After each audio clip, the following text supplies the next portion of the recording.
here for the first time, thank you so much. And before we get started tonight, make sure that you are subscribed and you click that little bell to make sure you get all my notifications. So, and if you could hit that thumbs up button, that would be fantastic. It does wonders for the channel, and if you'd like to really help Whispers ASMR out and myself, please leave a comment or request. I'm not sure where to post these stories. I figured I would share them here with you. I've been a SAR officer for a few years now, and along the way I've seen some things that you might be interested in. I have a pretty good track record for finding missing people. Well, that's always positive. Most of the time they just wander off the path or slip down a small cliff and they can't find their way back. The majority of them are the old stay where you are thing and they don't wander far. But I've had two cases that were different. Both bother me tremendously. I guess I use them as motivation to search even harder on the missing person cases I get called on. The first was a little boy was buried picking with his parents. He and his sister were together and both of them went missing around the same time. Their parents lost sight of them for a few seconds, and in the time, both kids apparently wandered off. With their parents couldn't find them, they called us and we came out to search the area. The daughter was found quickly. We asked her where her brother was. She had no idea. She said that the last she saw of her brother was riding on the shoulders of a bear man and it seemed really calm. She said he gave her berries and told her to stay quiet, that he wanted to play with her brother for a while. The last time she saw them was then, but we never found a trace of another human being in that area. The little girl was also insistent that he wasn't a normal man, but he was all covered in hair like a bear, that he had a weird face. We searched that area for weeks, one of the longest calls I've ever been on, but we never found a trace of the child. According to the mother, her daughter had climbed up a tree to get a better view of the forest, and she never came back down. They waited at the base of the tree for hours, calling her name before they called for help. Again, we searched everywhere, and we were never able to find a trace of her. Honestly, I've no idea where she could possibly have gone, because neither her mother or grandfather saw her come down. A few times I've been out on my own searching with the canine, and they've tried to lead me to straight cliffs right off them, not hills, not even rocks. Straight sheer cliffs with no possible handholds. It baffles me, and in those cases we usually find the person on the other side of the cliff or miles away from where the canine had led us. There has to be an explanation. But it's really strange. I don't understand it. One particularly sad case involved the recovery of a body. A 9-year-old girl fell down an embankment and got impaled on a dead tree at the base. Completely a freak accident, but I'll never forget the sound her mother made. We told her what happened. She saw the body bagged being loaded into the ambulance, and she let out the most haunting, heartbroken wail I've ever heard. Her whole life was crashing down around her, and part of her had died with her daughter. I heard from another SAR officer that she killed herself a few weeks after it happened. She couldn't live with the guilt of the loss of her daughter. Now that was terrible.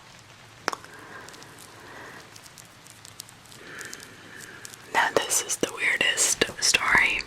I do not know if it is true in every SAR unit, but in mine it's sort of an unspoken regular thing we run into. You can try asking about it with other SAR officers, but even if they know what you're talking about, they probably will never admit it. We have been told not to talk about it by our superiors, and at this point we've gotten so used to it that it doesn't even seem weird anymore. And just about every case where we're really far in the wilderness, I'm talking 30, 40 miles, at some point we find a staircase in the middle of the woods. Yeah, I'm not kidding. A staircase. It's almost like if you took the stairs in your house, cut them out, and put them in the forest. I asked about it the first time I saw some, and the other officer told me, "Don't worry about it, boy. It'll be fine. It's completely normal." It's not completely normal, and I don't care how long I'm an officer. I will never say it's normal. Everyone I asked said the same thing. I wanted to go check them out, but I was told very emphatically that I should never go near them. Never. I just sort of ignore them now when I run into them because it happens so frequently. That's crazy and it's freaking terrifying.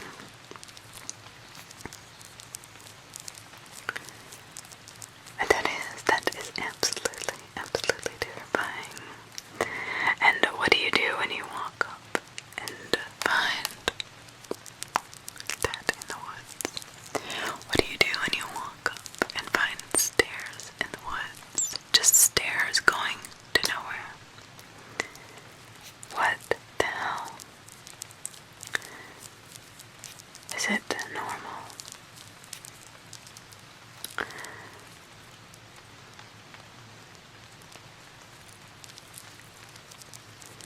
Sounds like someone needs to grab a tent, some night vision goggles, and a camera and report back to us. There's this one trio of waterfalls up towards northern New Hampshire, too far away from me to visit unless I'm heading up that way for a better reason, that flow from one to the next very quickly that has formed a set of test tube-shaped depressions. I cannot think of a better name for the formation.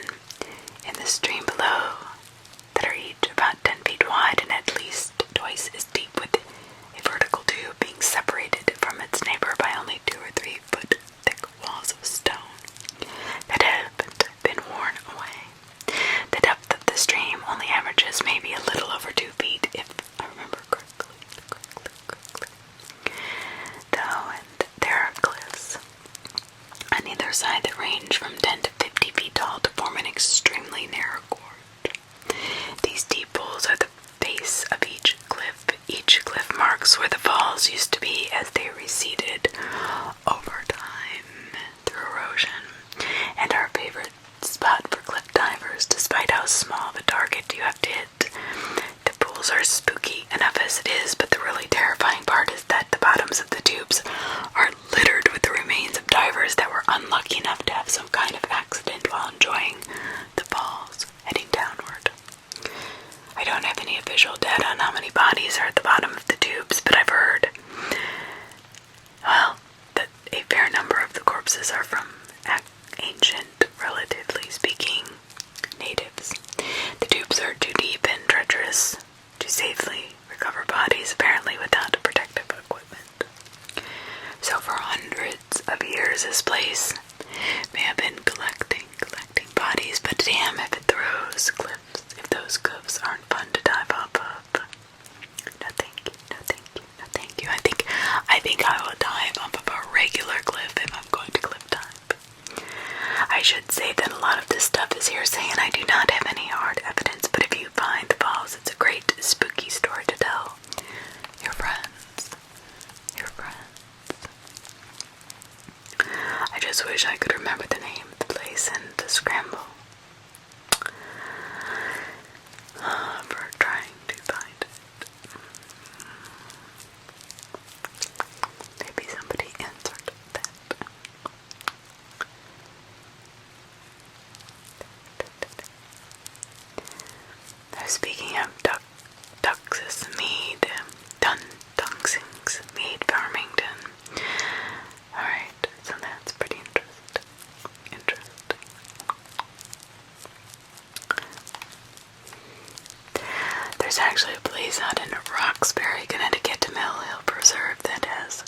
services and such from back when it was functional.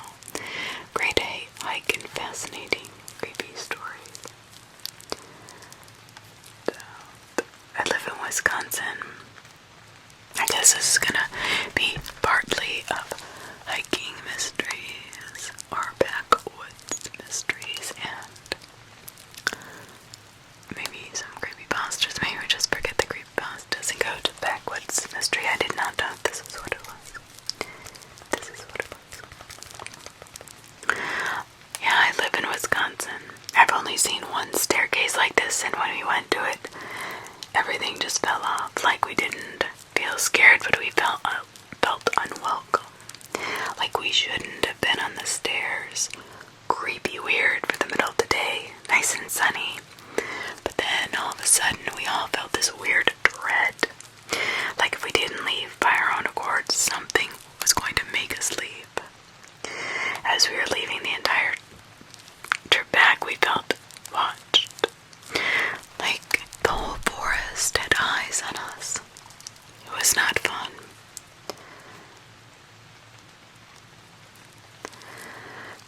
I knew there was something sinister and weird about those darn stairs. I've never seen them in the woods and had no idea such a thing existed. Yeah, I haven't had either. I've never seen any. Not that I can recall.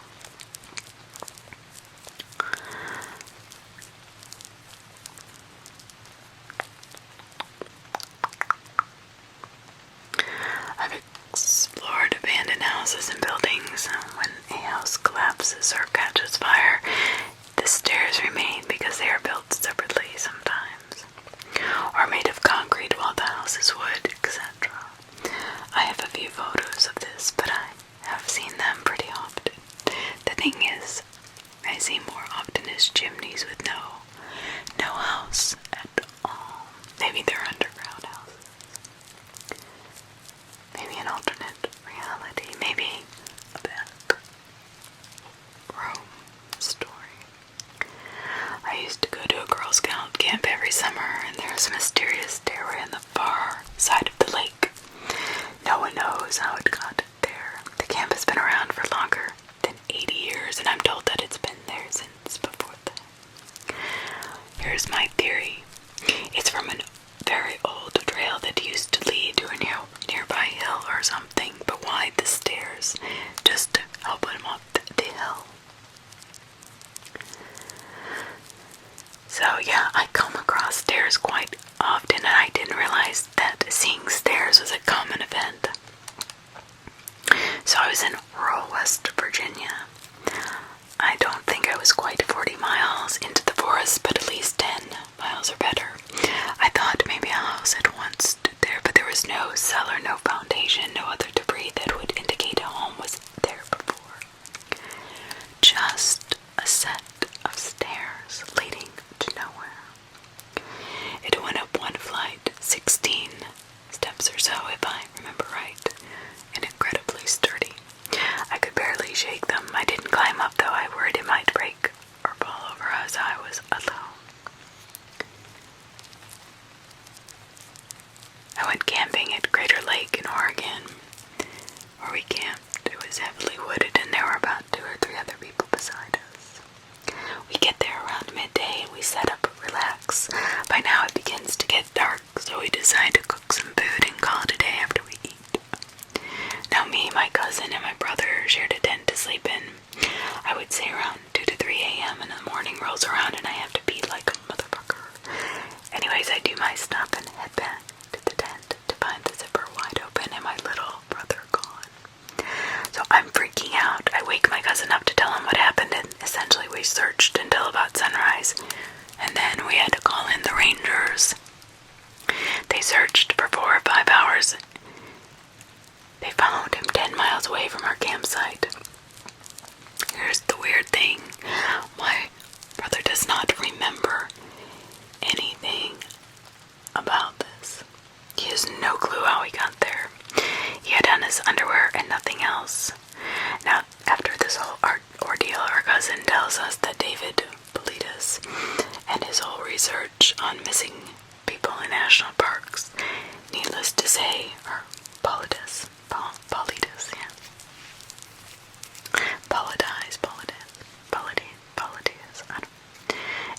had so many different ways, I just wanted to throw it all out there.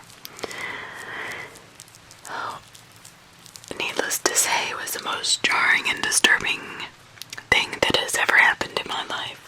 It really, in all honesty, ruined camping for all of us, and I love to camp. But Crater Lake is the place to go for some creepy paranormal shit. My brother was 12 at the time, and I believe it was like right on the line, right outside the average age for the missing children. But what he told us, and the police and the rangers, were that he just woke up there, just like in the latest books. I haven't even thought about doing that. I've been reading some of his work, and I gotta say, some crazy stuff.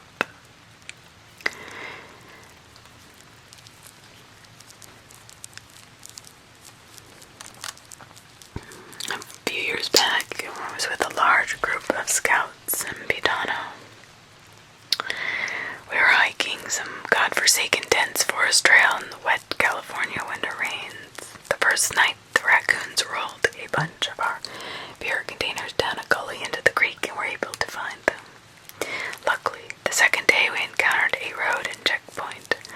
The guard booth was abandoned. There was no signs, but we concluded that was an abandoned prison. We adults would have gone in there, but we didn't want to endanger our children, so we hiked on. But later that night, around 1 a.m., I was awoken by a sound of gunfire 100 yards away, which is quite close. Not pistols, it was some very loud, sharp poppy guns, different guns. It started off slow, and then after a dozen or so, a pause. Then more, then it was steady for maybe 100 plus or more rounds from several different guns. Then when the gun stopped, the loudest one kept firing, and it wasn't full auto, but a lot of rapid fire shots. Never got the count of the magazines between reloads, but this went on for about 20 minutes in total, but then just stopped. After we got home, I talked to the ranger, and they said that sometimes people break into the prison and use the old gun range. Okay. I was at Big Sur camping in Silver Peak. I was alone, but only 5 minutes from the road. I had just finished dinner, lay down to sleep. After a few minutes, I heard kind of a crunch.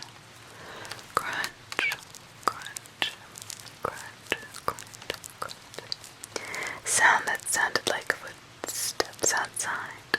I moved my head to try to find out what direction they were coming from, and that's when they stopped. Shit.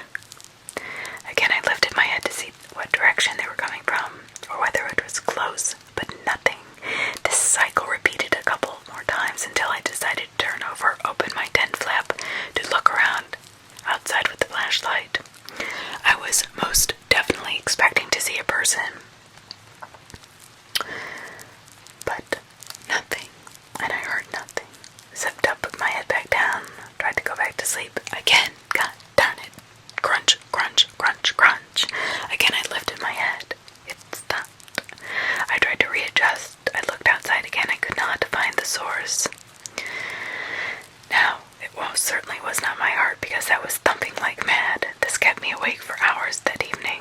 I was terrified that there was someone or something out there who heard me move my head and stopped walking, only to continue, and they thought I had fallen back asleep. Maybe past midnight, I eventually fell asleep.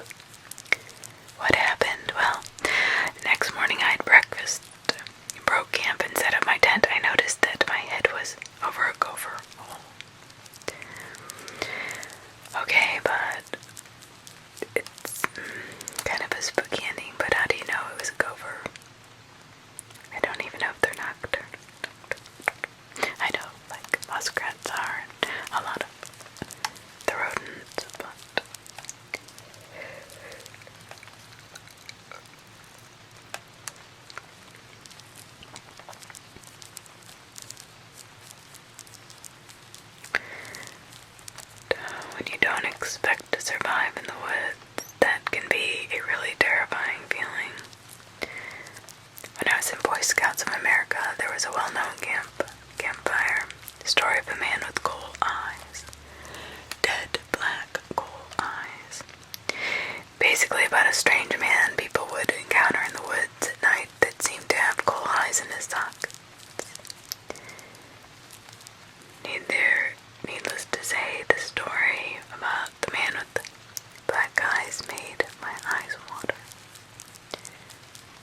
scariest story I have is camping in northern Michigan with my father.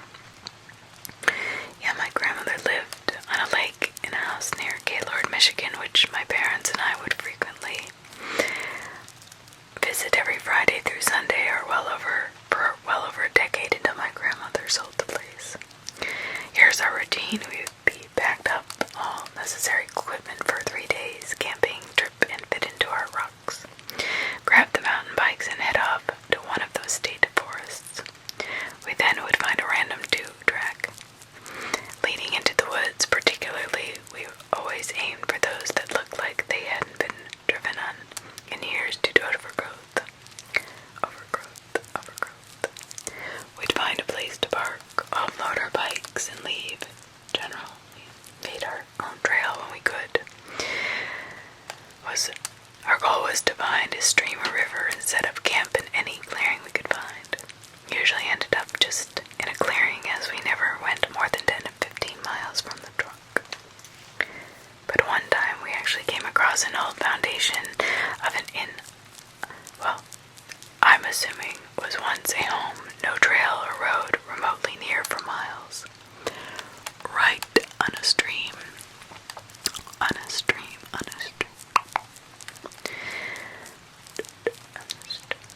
Made of rocks about the size of a brick, there was a small wooden shack, I don't know, maybe 10 feet or so from the foundation, 4 to 4.5 feet tall. I remember my dad had to bend over and just hunch.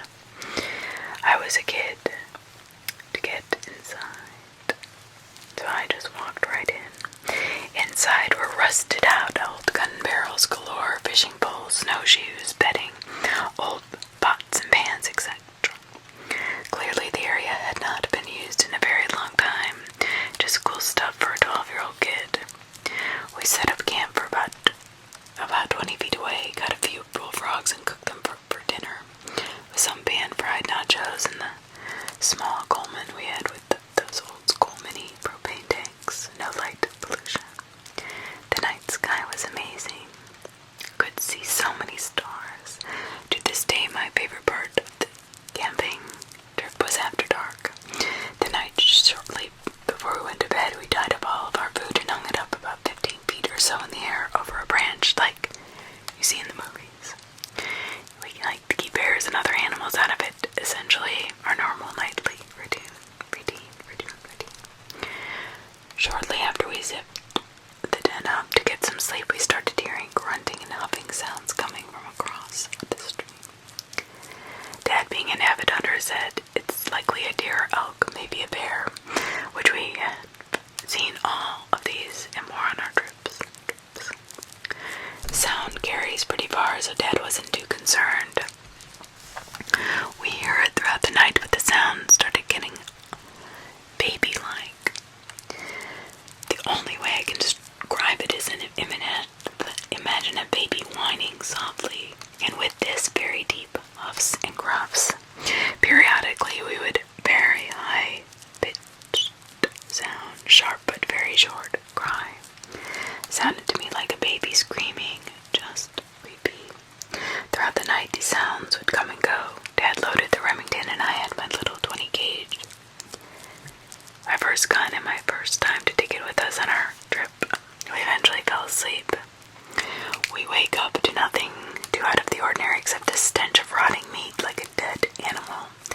We figured an animal died and we just could smell it on the wind. We would walk across some coyote kills sometimes or other animals, so we did not think anything of it. We go outside to a beautiful sunrise and the sound of flies. Dad just ignores we lost the food and the flies are on it. Dad walks around back with a food bag and stops abruptly and says, I still remember it, very slowly, what the fuck? Behind our tent are 3 deer, strung up, skinned and gutted. The deer were hung on 3 different branches on the same freaking tree our bag was on, which was untouched. Each head was cut off and set on top of the guts. Each head was pointed directly at our tent. Nobody around, no footprints, no blood trail, nothing. Just 3 freaking deer hanging by a vine.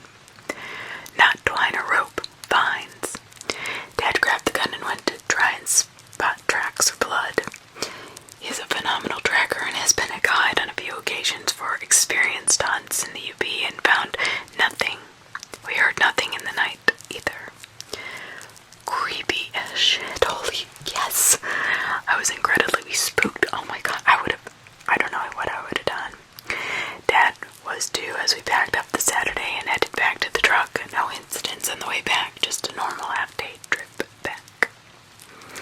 We drove to the DNR station and reported it.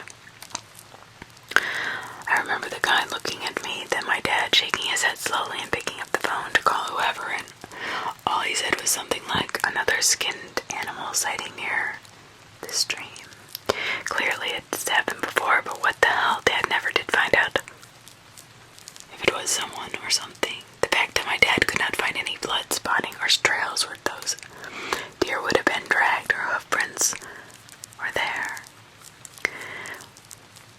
Why they perhaps walked is what to this day still baffles him more than anything. We talk about it over a beer every now and then. He also doesn't know where the vines came from because he looked around all the area and there are no trees with any vines around.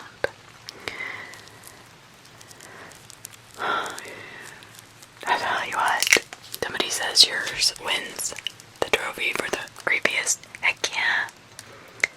I can't imagine being a kid at the time, waking up to 3 beheaded deer, totally skinned, staring at our tent, and we heard these sounds, but they weren't all that close. Hung up by vines, not rope, not something man-made.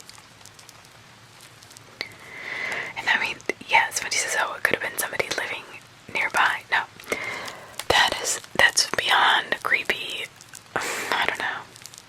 That's really, really, I mean, there are weird people out there, but then there are weird things out there too. When I was young, I had a dream I was walking in the woods. I wasn't lost, I was just in the woods for some reason. I was walking forward.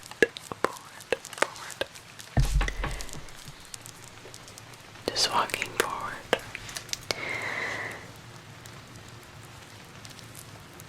It was pretty dark, just enough to see if I focus on a single tree in front of me when all of a sudden the forest starts to clear just a bit. It gets a little brighter and there was a staircase in the middle of the woods, just as you all have described it. I was really freaked out in my dream. But here's the thing, I get up the next day and I go for a hike. I enter a part of a clearing I'd never seen before, never visited, and I knew these woods like the back of my hand. I walk out of the woods and into a clearing, and here, there's these same stairs that were in my dream. I never found them again, and I could never find that particular part of the woods or the clearing. Oh man, the staircases. Across the street from the farm we used to live at in Oregon, there was a huge abandoned plot of forest. Probably 50 acres or more. Belonged to a widow who lived elsewhere according to the older families in the area. She and her husband had planned to build a house on it after raising the forest, but he died before the plans took root. We used to ride our horses through the woods on dry days, and we also passed by this staircase that was leaned up on a tree a few miles in. Never a house built there, according to the neighbors. The forest was too dense and old anyway. It gave me the creeps, and we jokingly called it the stairway to heaven or hell. To alleviate the tension, we rode by it. The horses were not fans. They got really spooky and snorty when we went past it. I always wondered what on earth it was doing there. Yeah.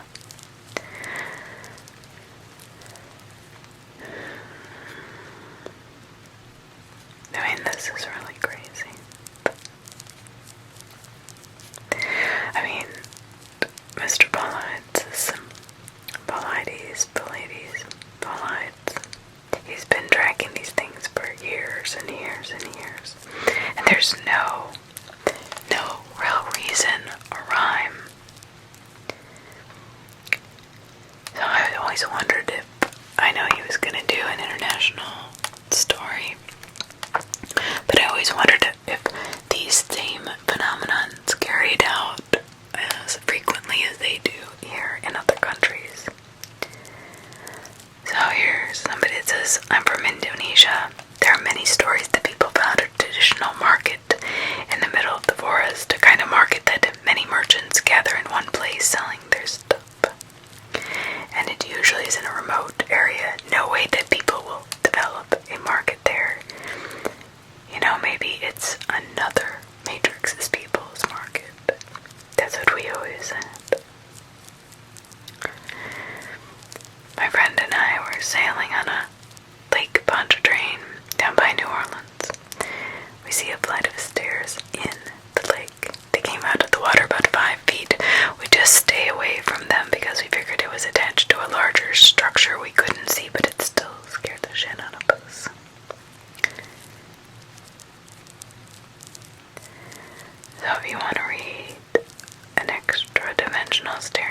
Alright, that's the creepiest part of the book, and I'll tell you why. Because back then, remember that Roanoke was the island that everybody disappeared from.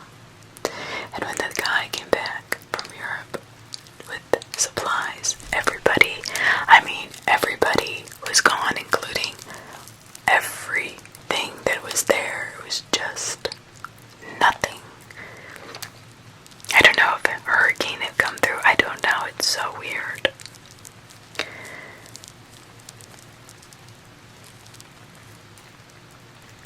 I work in a rural town down in Australia.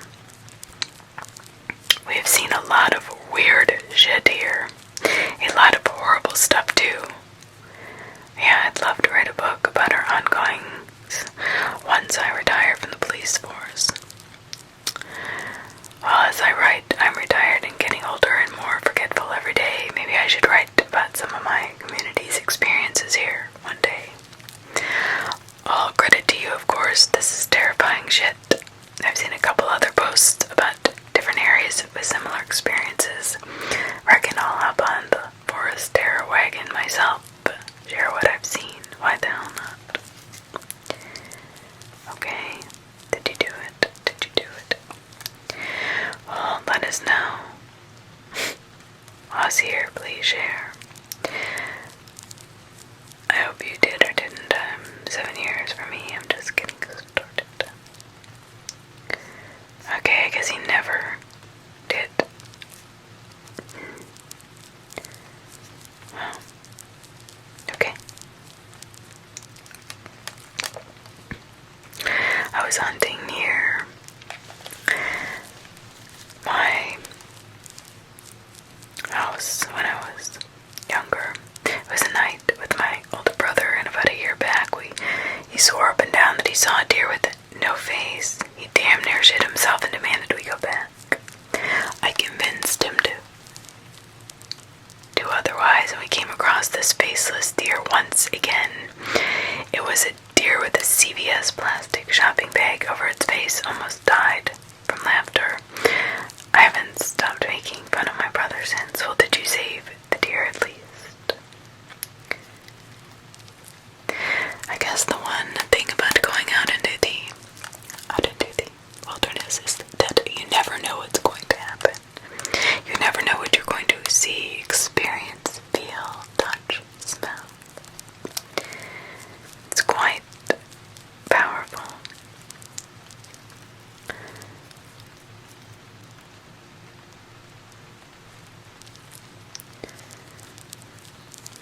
I grew up in the country and spent a lot of time in the boonies of eastern Nevada. I've seen the staircases you all are talking about. It's normal just to be hiking and come across staircases randomly at that. I grew up knowing it was just normal. No one on here has seen them. Yes, they have. That's what they're saying. I'll tell you one thing. I live out in a very rural area. There was a mountain and plenty of woods around us. We had neighbors and all, but that they were far enough away that you could just see their houses, and that's all. We had a pit bull named Buster out in the back who had a nice doghouse and plenty of room to run and play. There was a nice fenced-in area where he could just run and not run off. One night I woke to this loud screaming. I swear it sounded like a woman. It was terrifying. It sounded something like painful was happening to whatever was making that sound. In panic, I thought about Buster and grabbed a .357 Magnum my father gave me for my 18th birthday. Without getting dressed, I ran to the kitchen to get the back door so I could check it out. Fortunately, my father was awake and had his shotgun and a big spotlight. We could hear rustling way out back and more of that damn screaming. We tried running towards the noise, only to spot Buster faced up against a fence, screaming and angry. I'm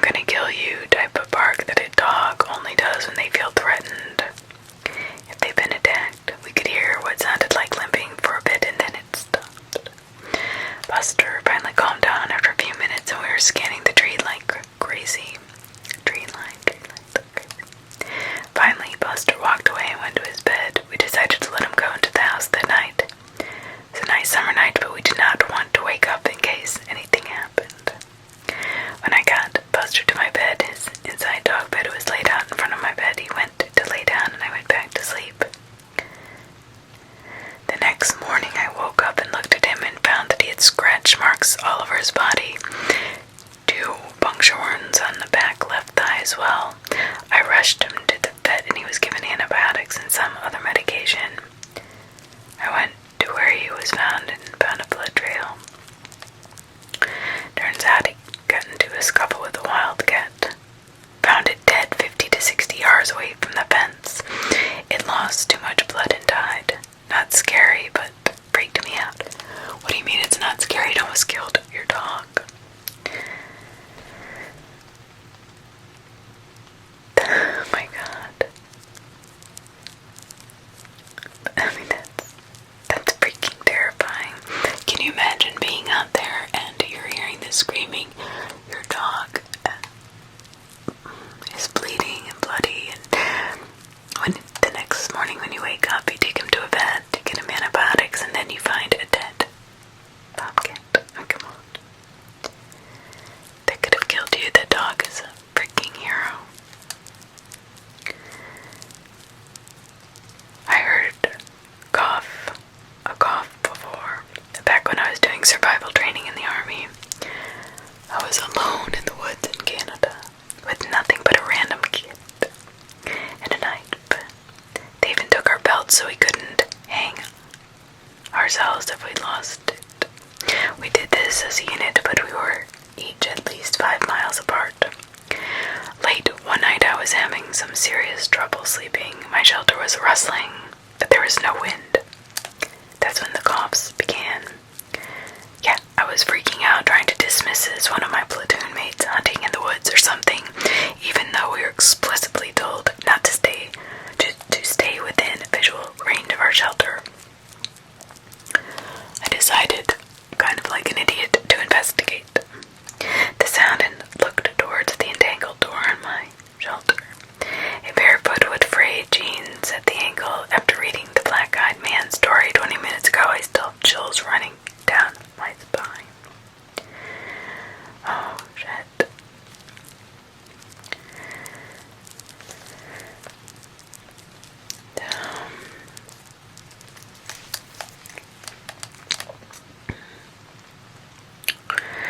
This is terrifying. And I don't have a fear of stairs. I have a fear of stairs that lead to nothing in the middle of the damn woods. I mean, really. Seriously.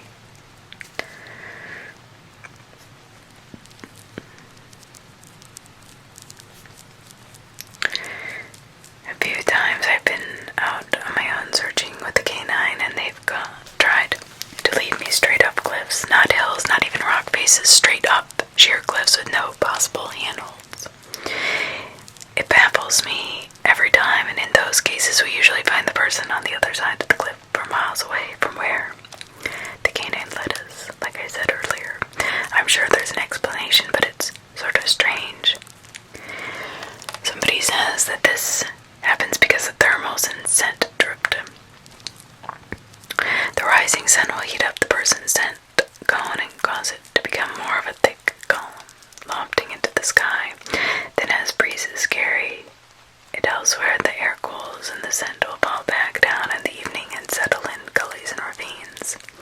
Then if the weather becomes warmer, it will climb straight up a cliff wall because the wall in comparison to the surrounding air, and the scent is basically being sucked upward by the warmer cliff face. Okay, now that is what I like, when somebody actually explains a theory with actually science behind it.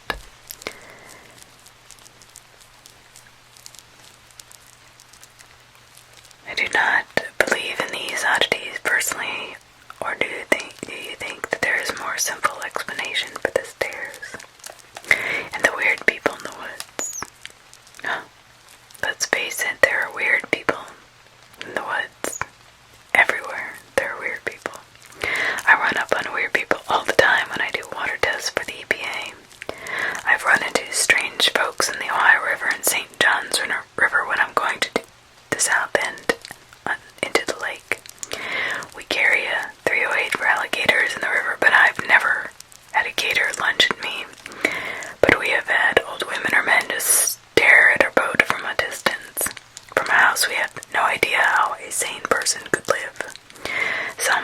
hillbilly shanties on the St. John's, and I suspect it's moonshiner and meth labs. Those guys, you really have to worry about too. A few of the spots that we test.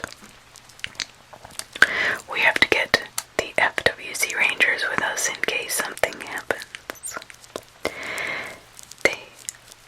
They travel in a second boat to watch us, as we often have to get out of the boat, take mud samples along the bank of the river, or water samples close to the shore. Well, that's a freaking terrifying job that you have to go into such a horrible part of the countryside where there's meth labs and moonshiners that want to kill you, and believe me, they live by their own standards and laws.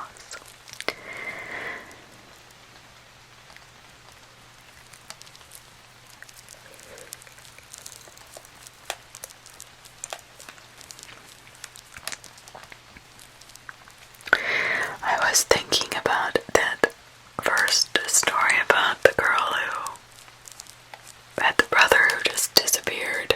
I mean, there was 2 adults that come up, let's just say, with a believable story of how they killed their daughter, right? And the daughter wanted him dead. I'm sorry, not how they killed their daughter, how they killed their son, but the daughter wanted the son dead.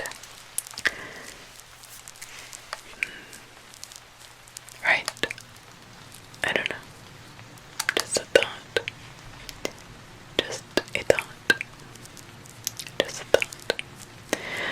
I don't know, I mean, it's interesting to kind of just figure it out.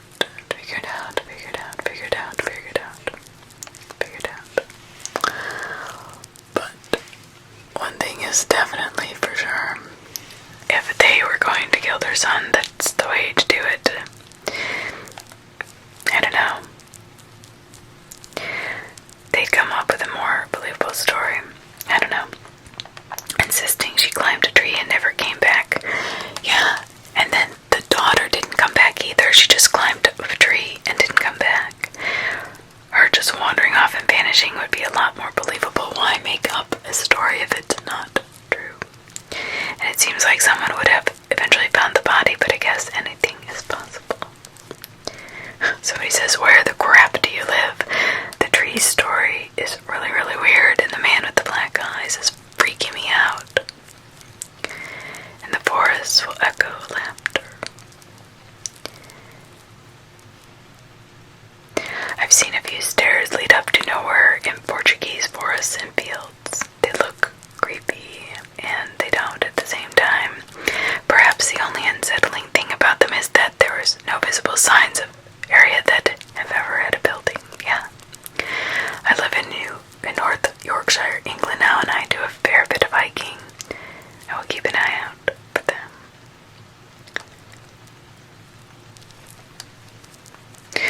So here in Russia, the Ukraine, we believe in a creature that steals kids. I can't pronounce his name. I think it's Noom. He is something like the demon who lives in the woods. He often stole kids or messing with people who were lost in the woods. He is not kind. Even more, he is very unfriendly to people. Say, for example, he often will create false trails and get people lost. He can change forests, landscape, he can create haze and stuff like that. Most likely, if you meet him out there in the woods, you have all of the chances to disappear completely, like those people from stories back then when old Russian Empire wasn't yet into religion of Jesus Christ. People were really close to nature and they could easily fight such creatures with rituals, or if they were in trouble, they just started to pray to gods of forests so they could protect people from such creatures. But nowadays, you guys, it's gone. And probably if you would be unlucky enough to meet such a creature today, you would be a dead man. So be careful the next time you're out in the woods.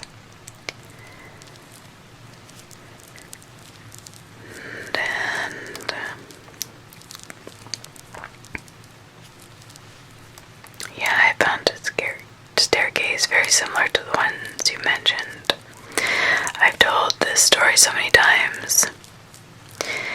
It's well worth the rhetoric. I found the staircase while walking through foliage so thick I didn't see it until it was almost underfoot. The stairs are made of loose cobble and moist earth like they were a work of long ago masons. They were dusted with shards of foreign glass and shreds of burnt parchment. At the base I found a rusted tin medallion no larger than a coin resting on the moss. Now I could not have been too far from civilization, but in that moment I felt like I was the only human on earth, standing there wrapped in walls of leaves and branches. I climbed the stairs thoughtlessly, effortlessly, half expecting there to be a landing to greet me at the top. There wasn't. Just another crumbly step and unimpressive view.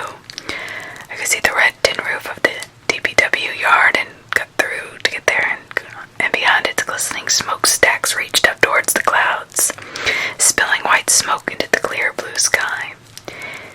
And that's about it, making the sky hazy red, blinkingly lazy, beckoning me back to reality. But to my right, the tall, thick brambles bled into cattails and that stretched all the way to distant tree line. Something caught my eye as I craned my neck. The bushes were packed tight except where the stumps of long dead trees formed sunken wells. One of the graders was looking at me, their gaze fixed. I remember clearly their dark, lean face, their round eyes, black like the eyes of a doll, flashing in the sun, the eyes of the coal. No sooner than I had seen the face, it disappeared again. Only then did I have the foresight to take off down the steps and back through the bushes and brambles towards the buildings I could no longer see. It was like I had stepped into a different time, different place, out of this world and into a different dimension. It was weird. Yeah, I know it's a different world in the bushes, a claustrophobic world of sharp sticks and thin corridors. A blur of green and black that blots out the sun. I was a younger man then. My feet carried me over the marshy ground and delivered me to freedom. Delivered me to the chain link fence that drew the line between realities and the hole I'd cut that blurred it. It was on that day I swore never to visit Detroit again. Wow, that's interesting. I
toes, with the first bend in the legs being their ankle. The second, their knee and their hips are not visible the way ours are. So the legs look like this, sticking straight up to the side, bent the heels together. Anyway, this thing's legs were walking backwards, its feet pointed backwards in the first bend, and its leg pointed forward. The second, that should have been its knee, pointed backward. I dragged my dog by the scruff of his neck and jogged home at a brisk pace. It never noticed we were there. Luckily. I have a logical explanation. Yep, it must have been done a lot of work in dog rescue, and I've never seen a defect like that, but must have been a genetic one. That being said, it might exist, but any kind of defect I've ever seen of that magnitude has rendered the dog immobile. This thing was walking and trotting like nobody's business. I still don't know what the fuck this thing was and would prefer to be given a logical explanation, but I haven't really found one yet. Alright, that is freaking terrifying. Can you imagine you're with your dog and they're trying to protect you? That's crazy.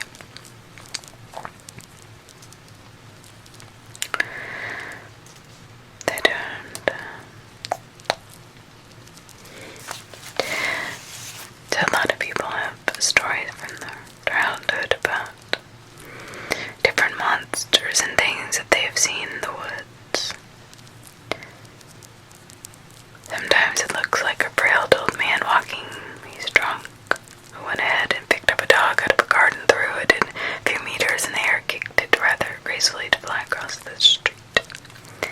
We yelled at him to stop. Then it became agitated and bulged up to build the bodybuilder, or rather a gorilla, but you couldn't see any skin. Only something that looked like a cow's back fur, and also had a blank face but really big eyes. We got closer. We were pretty drugged out. We got back from a party else. We would have just run. It started screaming in a deafening way that no one seemed to hear. No lights turned on in the middle of the night.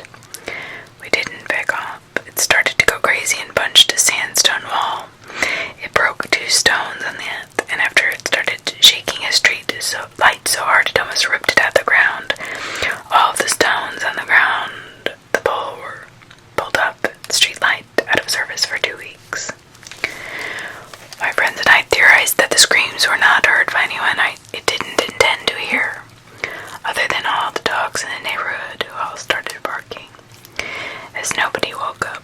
But as soon as it manipulated shit in our world, lampposts, people could hear that sound of lampposts almost being ripped out of the fucking ground, and woke up in reaction. I woke up in reaction to this, but if they could have heard its screams, they would have woken up. They shook you literally to the bone. After that happened, it jumped on a wall, which is about 2.3 meters high, then ran off in a way that seemed like a time lapse.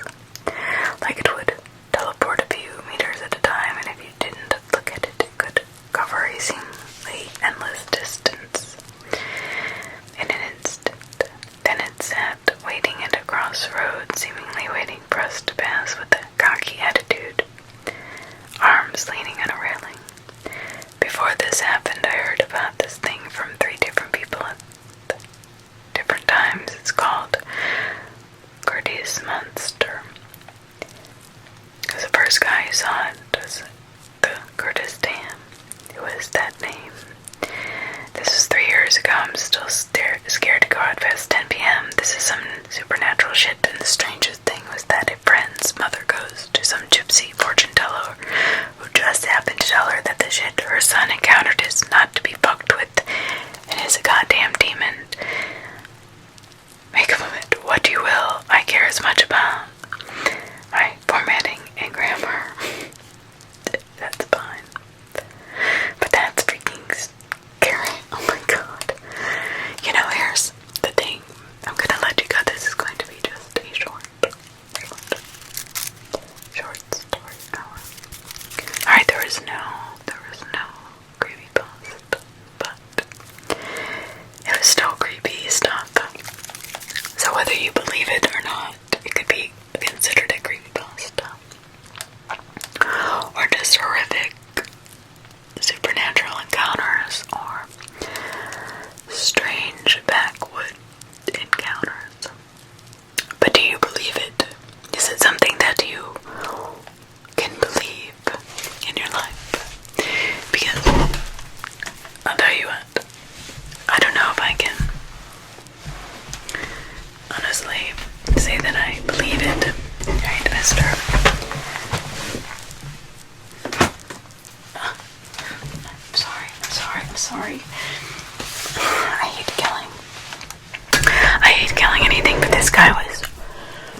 So it's a